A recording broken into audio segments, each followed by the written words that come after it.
Hi, my name's Phil. I like talking about politics, and in this video I'll be discussing the government's latest delaying tactics, fun and games, in order to prevent the full publication into the report into Downing Street lockdown parties, as the Prime Minister seeks to use the time to shore up support whilst ignoring the actual business of government.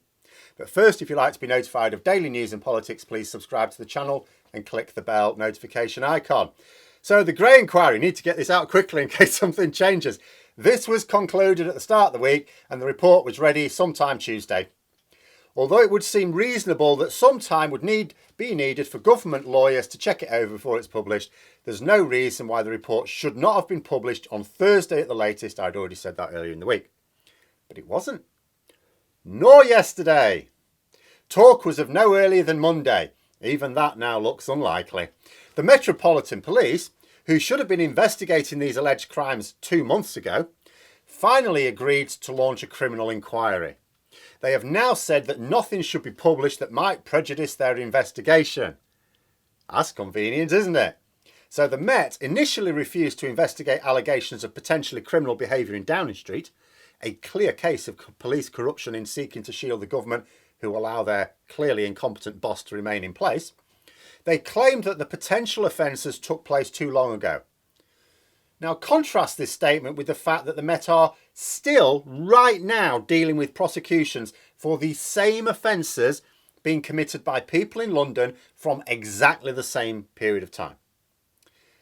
So that didn't fool some people. So then they said, there's not enough evidence. We'll go and find the evidence. You're the police. No, not our job to gather evidence. Both of these statements are obviously untrue. There was plenty of evidence already, and a core part of police work is seeking evidence of potential or actual crimes. Even when the story moved on from allegations to actual proof, the police refused to investigate. Even when Boris Johnson admitted that the events took place in Parliament, nothing. Even when it emerged that Sue Gray was finding all sorts of dodgy behaviour going on, still no action from the police. Then, just as the inquiry is about to conclude and the report will be a day or two away from publication, the police suddenly decide that they should investigate after all. But that means you won't be able to publish your report because investigation. And if you can consider that sequence of events and conclude anything other than that the police are in cahoots with a corrupt government, then get in touch. I think I might be able to sell you Buckingham Palace. I hear Andrew could do with the cash anyway. But assuming you can follow that sequence and draw sensible conclusions, what does this mean? The first thing it means is that the report is no whitewash. People were claiming it would be a whitewash. I'd already said several times I didn't believe it would be. Not because I have any faith in Sue Gray, good God, but because a whitewash wouldn't help Johnson.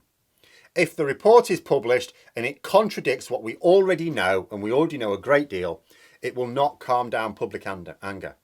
And the whole point of this process is to manage that public outrage, to get people to go, maybe it wasn't as bad as we thought. Right now, Boris Johnson is focused on preserving his position. Nothing else. Nothing is getting done. He claims he is leading us through the pandemic. Of course he's not. He's actually endangering us all like never before. He claims he's leading the West in support of Ukraine. Not doing that either. There was a high-level meeting with an agreement to keep observing a ceasefire. Involved were officials from Ukraine and Russia, of course, and also Germany and France. No British officials there, not even making the tea. The truth is that he and his government are doing nothing other than trying to persuade nervous Tory MPs not to trigger a confidence vote, and that if enough do anyway, that they should stick with him. That's what they're spending their time on at the moment. They're not having meetings about governing the country. They're having meetings with MPs to persuade them not to vote against Boris Johnson. That's what he's doing. This country is in dire straits. Even a focused, competent government would have its work cut out. But Johnson is expending all the energy of government on saving his sorry hide. Now, bear in mind that Tory MPs are not in the process of dropping Johnson because of anything he's done. They don't care about the parties. They care about the fact that the scandal will cost them their seats at the next election if they support Johnson through it. So to win back the support of his MPs, he needs to give them what they want. He's dropped our COVID measures to keep one group sweet. He has promised to clear out of Downing Street staff to get others on board. He probably won't follow through with that. A few token replacements maybe. He's starting to move to the possibility of dropping the national insurance increase this spring.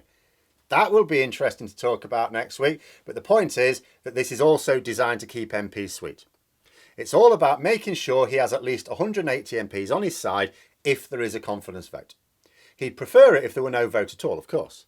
But if he accepts that there probably will be one, he needs to at least win it. And I'll tell you something though. If he does, the loudest cheers will be in Labour Party HQ. There's a lot of people, I think, not in the Conservative Party, are outraged by this. Now, it's quite right to be outraged at the corruption within the police as well as government. But politically, this does opponents of Boris Johnson outside the Conservative Party no harm at all. But getting people back on side takes time. And this is why we have the delay.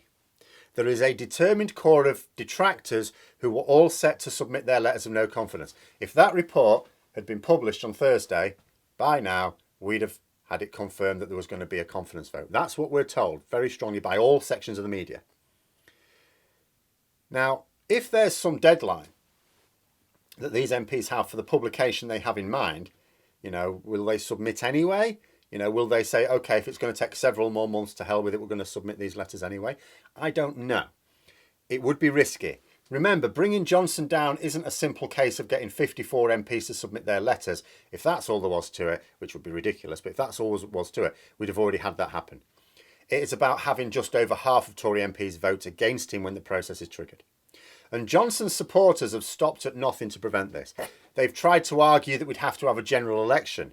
How stupid must their MPs be to believe that? Both Cameron and May stepped down without a general election needing to be triggered.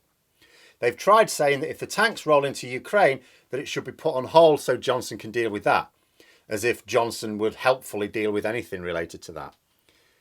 They must have been disappointed when Russia reaffirmed its support for the ceasefire. Although that ceasefire is only for 2 weeks, after that all bets are off, so you can also see why another 2-week delay would be useful to them. Not that I'm saying the report will be delayed for another 2 weeks. Maybe delayed for months. Might never come out, but I wouldn't rule it out.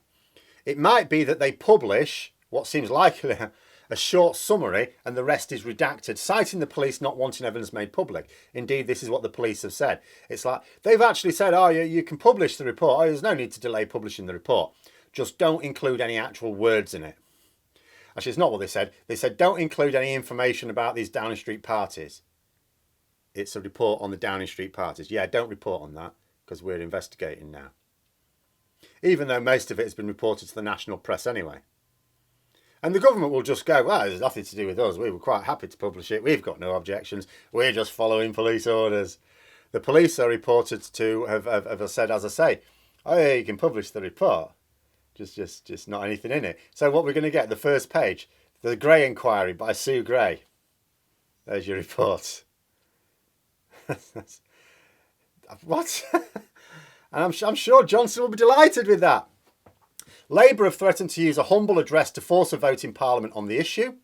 If the report isn't published in full, they say they could ask MPs to vote to force its publication. Now that could be interesting. It would need about 40 Tory MPs to vote for that. It would be a way of forcing Tory MPs to go on record as seeking to prevent the publication of the report.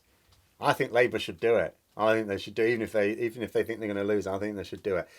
And you may think to yourself, but isn't there a genuine case where if the police really are carrying out a criminal investigation, that you shouldn't be releasing information to the public? It could prejudice the case and all the rest of it. Yes, I accept that, and I can accept that. But here's the thing: who seriously thinks this is going to result in a serious criminal case against Boris Johnson or anyone else in the High Court, resulting in imprisonment? At worst, it's a fine. Maybe there could be serious criminal implications for obstruction of justice. But again, who seriously thinks the police are going to do that? The police are in the government's pocket. I think it would be in Parliament's interest to force the publication of this, even if it knackers the police investigation, because the police investigation is not going to go anywhere. It might issue a few people with fines, that's it. And it would, as I say, be a really good way of, come the election, going, your MP voted to suppress this inquiry. But this could drag on for some time now. Police investigation can take months, can take years if they really need it to. And the government absolutely want them to take as long as possible. Oh, it'll be due round about June 2024. Don't you have to have the general election by May 2024? Yeah, that's unfortunate, isn't it? That's unfortunate. And there'll be no interfering with it. Don't pin your hopes on someone leaking it either. Now that there is a criminal investigation underway, the penalties for being caught could be severe. Now, if it's going to be published, it will be Parliament that can force it. They can force it. They can do that. Not that it really matters, as I say, for non-Conservative opponents of Boris Johnson. You know, there's a lot of people, you know, thinking that Boris Johnson's screwing us all over. No, no, no. The longer he limps on, the more damage is done to the Conservative Party. The outrage, as I say, can be limited to the corruption within the police that is clearly evident. But the damage to the Conservative Party will just get worse. Damage that will remain even after he's gone. There are some Tory MPs who point to the unpopularity of past Prime Ministers who still went on to win elections. That's what they're trying to say. Yeah, he's in a bit of a dip now, but he'll turn it around for the election. And it's absolutely true. A Prime Minister's approval rating goes down during a Parliament. There can be some of the most unpopular people on earth actually during the middle of a Parliament, as people become dissatisfied with life not being the sunlit uplands that they thought it would be. And then their approval rating goes up during the election campaign, if they are running the best campaign. And then they go on to win it. And then it goes down again, and then up at the next election. But what they're failing to understand here are the reasons. Prime Ministers who take a hit in the ratings, but still go on to win, are only taking those hits due to the reality not matching expectations. Like, the way to win power is to raise expectations through the roof. Like, the Conservatives are going to promise gold-plated streets, just like they always do. Labour, to win power, have to beat that offer. They've got to talk. So you have to present the most optimistic outlook of your offer. Best case scenario with what we're promising. It's not a lie. You're just putting the best possible spin on it. But obviously, nobody can then match the expectations in reality. You'll deliver what you promised, but the consequences won't be the sunlit uplands you promised. Be much more muted. But Johnson, that's not the issue here. Johnson has shattered trust. That's a different beast. People are not going to forget the loved ones who died alone while he was partying. They haven't forgotten it now, and they're not going to have forgotten it at the election. So the people who are most unhappy with these delays are not those in Labour, or the SNP, or the Lib Dems, or any other opposing party, or even non-partisans opposed to Johnson. These are opponents of Johnson within the Conservative Party. They're the ones being stuffed. Ironically, it's also the Tory supporters of Johnson as well, because the longer they stand by him, the more likely they are to pay at the ballot box. Because nobody blames Tory MPs for Johnson breaking his own rules. People will understand that most MPs wouldn't have even known it was happening. Genuinely wouldn't have known it was happening. No reason for them to. But they can blame them for not doing anything about it when they find out.